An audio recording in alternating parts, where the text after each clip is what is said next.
Tunamshukuru Mwenyezi Mungu, tumekwenda salama na tumerejea salama.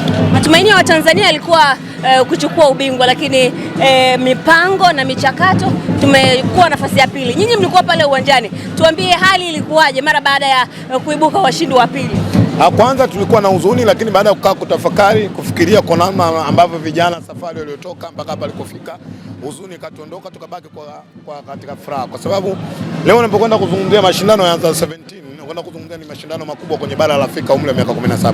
Maana yake kila nchi 54 ambazo ni wanachama wa shirikisho la mpira barani Afrika CAF, maana yake kwamba zimeshiriki. Sasa leo ukipiga hesabu 54 ukitoa mbili, maana yake zaidi ya nchi 52 tumeziacha chini. Kwa hiyo binafsi tukaona tunastahili kuwapongeza vijana, tunastahili vijana kuwaita mashujaa. Kwangu mimi binafsi Kisugu kuniuliza, nasema vijana ni washindi, wamepambana, wanahitaji support kubwa. Kuna namna ambavyo wanakwenda kukamilisha malengo yao. Hawa bado ni vijana wadogo, Under 17 na umri wa miaka 17. Ndio muda ambao tunahitaji kuwaunga mkono, ndio muda ambao tunahitaji kuwapa support ili kuona namna ambacho kile walichokifanya sio jambo dogo, ni jambo kubwa kwao. Lakini pia ni kuwakumbusha mwisho safari moja, mwanzo wa safari nyingine. Mwakani pia kuna AFCON ya upande wa Taifa Stars. Pengine kwa hii nafasi ambayo wameipata hawa Serengeti Boys inaleta picha gani kuelekea kwenye fainali ya mwakani ambao timu yetu senior team Taifa Stars inashiriki na sisi tukiwa wenyeji wa mashindano? Kwanza tumpongeze sana Rais wa Jamhuri ya Muungano wa Tanzania, tuipongeze sana Wizara ya Michezo, Utamaduni, Sanaa na Michezo. Lakini pia tuwapongeze TFF. Kuna mabadiliko makubwa kwenye football kwenye nchi yetu hii. Leo hii ninapozungumza nanyi waandishi wa habari, kabla hujazungumzia mashindano ya AFCON ambayo tunayaandaa, lakini mkumbuke timu zetu mbili zinakwenda kushiriki katika mashindano ya kombe la dunia. Sio jambo dogo, jambo kubwa. Hii yote inakuja kwa sababu mabadiliko makubwa kwenye football ya nchi hii. Kwa mimi naamini sasa hivi nitakaposikia timu ya taifa ya Tanzania inacheza, sina mashaka nayo. Naamini watu ambao wanakwenda sio kushiriki, ni watu ambao wanakwenda kushindana. Hiki ambacho walichokifanya wadogo zao, mimi naamini Taifa Stars watakwenda kukifanya zaidi ya hiki. Kuna salamu wamepata wakubwa, kuna namna ambavyo wanahitajika nini kufanya. Leo hii hawa wakubwa ambao wanakwenda kutuwakilisha katika mashindano ya AFCON kwenye status, kwenye takwimu au kwenye CV za Tanzania, mimi naamini hawa wadogo wamewapita kaka zao kwa kile kitu ambacho walichokifanya. Ndio kwa mara ya kwanza kwenye nchi yetu unapokwenda kuzungumzia mashindano ya AFCON, hususan Under 17 ya wakubwa, mashindano yote hawa wadogo ndio wamepiga hatua, maana yake wamechukua nafasi ya pili kwenye bara Afrika. Kwa hiyo naamini kuchukua wao nafasi ya pili inakwenda kuweka kichocheo kwenye mentality yao, waone kama wakubwa kuna jambo zaidi la kufanya kuwapita hawa wadogo. Wakati mnaondoka kufanya hamasa kuelekea nchini Morocco, maneno mengi yalizungumzwa kwenye mitandao ya kijamii kwamba huenda huko mnapokifanya mnaenda kufanya kitu ambacho pengine Tanzania isipate ushindi. Hii mara ya kwanza wakati unaiona hayo maneno ambayo yanazungumzwa mitandaoni, pengine wewe ulifikiria ukiwa ni mmoja wa waliosafiri? Kwanza mimi kusafiri Morocco nimekuwa mzoefu. Hii ni mara ya 3 nasafiri kwenda Morocco. Lakini pili, mwandishi uelewe, nchi na watu milioni 60. Haiwezekani mitazamo yao ilingane. Lakini pia nchi na watu milioni 60 kama nilivyosema. Ndege inaingiza watu wangapi? 200 na something. Huwezi ukabeba wa Tanzania wote. Maneno yapo, huwezi kuzuia kwa binadamu. Siku moja Yesu aliwaambia wanafunzi wake, angalia sasa yusaa yaja, mwana wa Adamu atasalitiwa, na atakayemsaliti ni yule ambaye atakachukua mkono wake kuume kutia kwenye nini? Bakuri. Haya maneno Yesu anazungumza kuambia watu, na wanaonyesha kwamba mnapokaa katika watu kana kwamba watu wote mnaweza kufanyaje? Mkakubaliana. Ndani yako kuna watu watakukubali, ndani yako watafanyaje? Watakukataa. Ni vitu vya kawaida. Hata sisi katika imani ya Kiislamu, Muhammad alikutana na vikwazo. Mungu anasema kusema kwenye Tabati ya Abi Lahabi wa Taba. Abi Lahabi ni mjomba wake aliozaliwa na mama yake nani? Mtume, tumbo moja, lakini mwisho wa siku alimsaliti nani? Mtume. Kwa hiyo maneno yapo. Na maneno yako namna mbili. Ukiwa hai maneno yapo utazungumza, na ukifa maneno yatazungumzwa. Lakini mimi nafikiri kwamba Mtanzania halisi ni yule ambaye anasapoti timu yake wa usiku.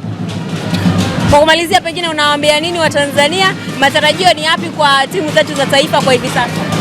Moja ni kuisapoti nchi na kuzisapoti timu za taifa. Mimi naamini tukiendelea kuwapa sapoti tutafanya mambo makubwa huko mbele. Mimi nikushukuru sana. Asante sana. Poa, wale wote namshukuru sana Mwenyezi Mungu. Tumetumia kilomita 8,395 kutoka Rabat mpaka kufika Dar es Salaam.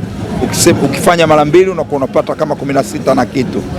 Awali yote tulikwenda urefu wa mbali wa kilomita 40 wa mita 41,000 kurudi 40 kwenda.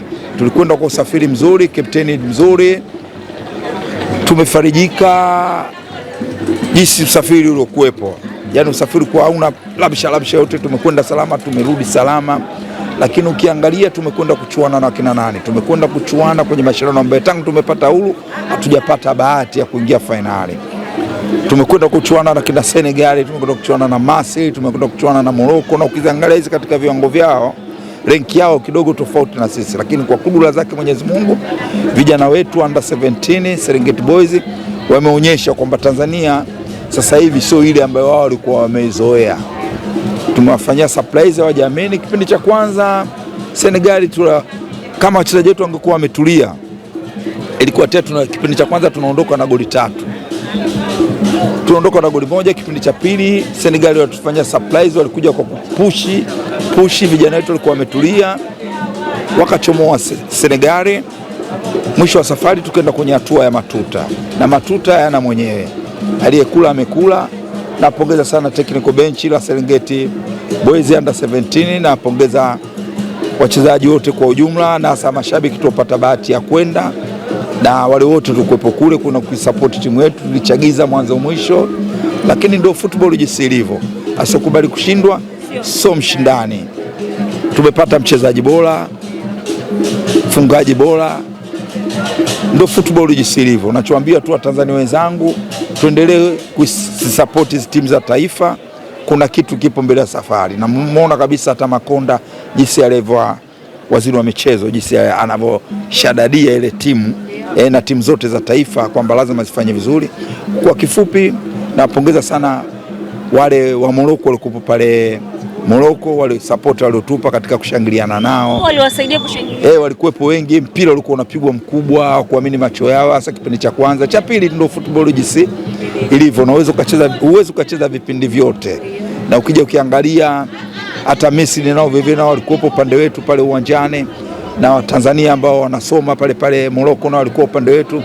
Kwa kifupi ndio hivyo, tutajipanga kwa mechi zijazo. Wakati mnatoka huku kuelekea nchini Morocco kwa ajili ya hamasa ya Serengeti Boys, maneno mengi sana yalizungumzwa mtandaoni, ikiwemo ni kama mnaenda kusababisha timu ya taifa isishinde kutokana na mnashindwa kukifanya hamkwanza tangu mwanzo wakati wanaanza mashindano. Hii kwa nyinyi mliwachukuliaje, kwa sababu ndio ambao mlikuwa kule kwa ajili ya kufanya hamasa? Wengi hujua hawajui. Wengi asilimia kubwa hadi kupitia vyombo vyenu vya habari ndio wanakuwa wanajua. Timu zote za taifa sisi zikicheza mara nyingi tunakuwepo kwenye kusupport. Timu za taifa zote unazoona sisi tunakuwepo, tuko karibu na hizo timu za taifa zote kwenye kusupport timu za taifa. Na mtu akatazi kuongea. Mimi kwanza niwapongeze serikali baada ya kuona tayari watoto washafika finali. Na sio kwamba wale watoto sio kwamba pale labda wamekwenda mpaka wamefika finali hivi. Juhudi zimefanyika kubwa sana kuitengeneza ile timu. Na ile timu nikikwambia ina karibu miaka 3, mwingine hawezi kuamini, anajua kama imezuka tu. Wale wana miaka 3 mpaka 2 wako na ile timu.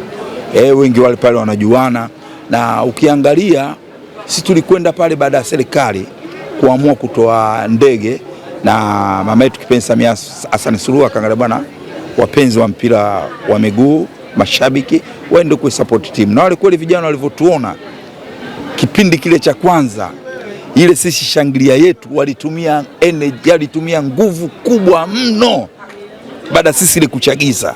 Kwa kipindi cha pili wakati kinaanza walikuwa hata ile nguvu, kama unaona, kama uliangalia, kama walikuwa, yani kipindi cha kwanza walikuwa wametumia nguvu nyingi sana, na ile yote kutokana na sisi jinsi tulivyokuwa tumewachagiza. Kwa hiyo mtu kama anataka kuongea au utaki kubishana naye unamwacha. Nenda kwa kumziki. Mimi nikushukuru sana. Paka ajengewe banda.